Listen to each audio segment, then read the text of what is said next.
नमस्कार, स्वागत है आप सबका राजनीति के इस अखाड़े में। मेरा नाम है अजय सेतिया। मित्रों, ये बार बार साबित हो रहा है कि अरविंद केजरीवाल गजब का चालू आदमी है। हरियाणा का मूल निवासी है, उत्तर प्रदेश के गाजियाबाद में रहता था, दिल्ली में वोट बनाया और दिल्ली की जनता को मूर्ख बनाकर मुख्यमंत्री बन बैठा। इसलिए उसे नटवर लाल भी कहते हैं। आज की पीढ़ी को असली नटवर लाल याद नहीं होगा। उसने टाटा, बिरला और अंबानी को भी मूर्ख बना दिया था। ताजमहल, राष्ट्रपति भवन और संसद भवन तक को बेच डाला था। वास्तव में रजिस्ट्री करवा दी थी। वह भारत का सबसे बड़ा ठग था, जिस पर 1979 में फिल्म भी बनी थी, मिस्टर नटवरलाल। बहुत जल्द नटवरलाल 2 भी जरूर बनेगी। नटवरलाल 2 को शराब घोटाले में जेल में 6वां महीना चल रहा है। वह दुनिया का पहला व्यक्ति बन चुका है जिसने गिरफ्तार होने के बावजूद मुख्यमंत्री पद से इस्तीफा नहीं दिया है। दुनिया में ऐसा और उदाहरण आपको कहीं नहीं मिलेगा। वैसे तो मिस्टर नटवरलाल 2 की जमानत का फैसला अगले हफ्ते होना है, लेकिन पता नहीं जमानत मिले न मिले। इसलिए अपने मुख्यमंत्री पद का महत्व बनाए रखने के लिए सुप्रीम कोर्ट में नया फच्चर फंसा दिया है। शुक्रवार को एक नए केस की सुनवाई हुई कि मुख्यमंत्री जेल में रहते हुए सरकारी फाइल पर दस्तखत कर सकते हैं या नहीं। यह सवाल उनकी जमानत याचिकाओं पर सुनवाई के समय भी कई बार उठा था। संविधान की रक्षा का दम भरने वाली सुप्रीम कोर्ट ने कभी यह कहने का दम नहीं दिखाया कि अगर सरकारी कर्मचारी गिरफ्तार होने के 24 घंटे में सस्पेंड हो जाता है तो मुख्यमंत्री क्यों नहीं होगा, बल्कि यह फैसला केजरीवाल के विवेक पर छोड़ दिया गया था। अब याचिका दाखिल हुई है तो 2 जजों, जस्टिस ओका और जस्टिस मसीह ने दिल्ली सरकार को नोटिस जारी किया है और पूछा है कि किस नियम के तहत वह जेल से सरकारी फाइल पर दस्तखत नहीं कर सकते। यह वही सुप्रीम कोर्ट है जिसने अरविंद केजरीवाल को अंतरिम जमानत देते हुए कहा था कि वह मुख्यमंत्री के तौर पर कोई जिम्मेदारी नहीं निभाएंगे, सचिवालय भी नहीं जाएंगे। अब वही सुप्रीम कोर्ट पूछ रही है कि वे किस नियम के तहत सरकारी फाइल पर दस्तखत नहीं कर सकते। फर्क सिर्फ इतना है कि उस समय 2 जज दूसरे थे, आज 2 जज दूसरे हैं। लगता है कि सुप्रीम कोर्ट का इरादा तिहाड़ जेल के अंदर से मुख्यमंत्री का दफ्तर खुलवाने का है। फिर उन्हें कंप्यूटर ऑपरेटर, क्लर्क, चपरासी सब दिए जाएंगे। चीफ सेक्रेटरी भी जेल में जाकर के हाजिरी भरेंगे, क्योंकि इन दोनों जजों ने कहा है कि अगर कोई नियम नहीं है कि वह जेल से दस्तखत नहीं कर सकते तो वे संविधान के अनुच्छेद 142 में मिले अधिकारों के अंतर्गत फैसला करेंगे, यानी केजरीवाल को जेल के अंदर से दस्तखत करने की इजाजत दे दी जाएगी। पता नहीं केजरीवाल के लिए सुप्रीम कोर्ट क्या क्या गुल गुबारा करेगी। हुआ यह कि हरप्रीत सिंह नाम का एक व्यक्ति तिहाड़ जेल में है, तिहाड़ जेल का कैदी है।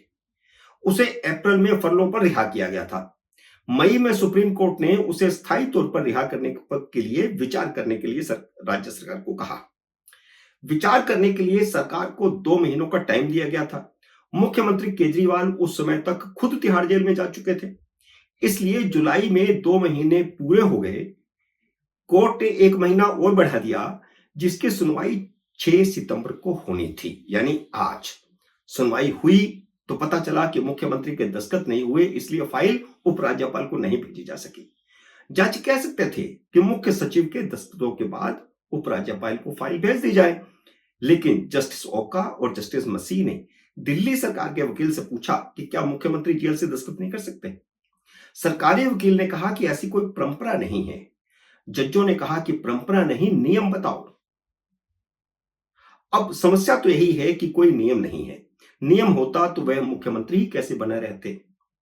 संविधान निर्माताओं ने कभी सोचा ही नहीं था कि भारतीय राजनीति में कोई ऐसा नटवरलाल भी पैदा हो जाएगा जो गिरफ्तार होने के बाद भी इस्तीफा नहीं देगा। वैसे एक बात और बता दूं कि केजरीवाल भले ही जेल से बाहर आ जाएं, अब उनका कुनबा बिखरने लगा है और उनकी हैसियत भी कम होने लगी है। उनका एक पूर्व मंत्री राजकुमार पहले ही भारतीय जनता पार्टी ज्वाइन कर चुका है, तो एक और पूर्व मंत्री राजेंद्र पाल गौतम ने कांग्रेस ज्वाइन कर ली है और दोनों ही दलित हैं।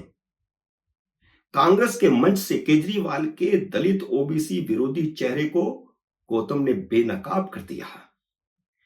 यह वही राजेंद्र पाल गौतम है जिसने हिंदू देवी देवताओं के खिलाफ जहर उगला था। जब ये उन्होंने जहर उगला तो उसका दिल्ली भर में विरोध हुआ, प्रदर्शन हुए, तो मजबूर होकर के केजरीवाल को उनसे इस्तीफा लेना पड़ा। उन्हें मुख्यमंत्री पद से हटा दिया गया। अब वह सही जगह पर आए हैं, जहां सनातन विरोध टिकट मिलने का प्लस पॉइंट बन जाता है। उनके बायोडाटा में जुड़ जाता है कि उन्होंने हिंदू देवी देवताओं का अपमान किया, इसलिए उन्हें टिकट दी जाए। और दूसरी बात, एक तरफ तो हरियाणा और दिल्ली में मिलकर चुनाव लड़ने की बात चल रही है, बाकायदा बातचीत हो रही है, दोनों तरफ से बातचीत हो रही है कि हरियाणा में आप हमें इतनी सीटें छोड़ दो तो हम आपके लिए दिल्ली में इतनी सीटें छोड़ देंगे। करीब करीब 8-10 सीटों पर फैसला होना है। दिल्ली में कांग्रेस को 8-10 सीटें मिलेंगी, इससे ज्यादा नहीं मिलेंगी।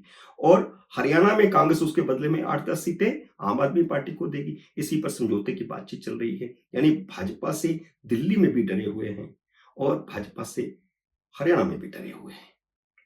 तो एक तरफ तो समझौते की बातचीत चल रही है, सीट शेयरिंग की बातचीत चल रही है, तो दूसरी तरफ कांग्रेस ने आम आदमी पार्टी में बड़ी सेंधमारी मार दी है कि गौतम कांग्रेस में ज्वाइन कर गए और विधानसभा से इस्तीफा दे दिया। मित्रों, उम्मीद है मेरा आज का वीडियो आपको पसंद आया होगा। इसे लाइक और शेयर कीजिए। अगर आपने मेरे यूट्यूब चैनल को अब तक सब्सक्राइब नहीं किया तो कृपया सब्सक्राइब करके अपना आशीर्वाद दीजिए। जल्दी मिलते हैं अगले वीडियो में किसी अन्य विषय के साथ। तब तक नमस्कार।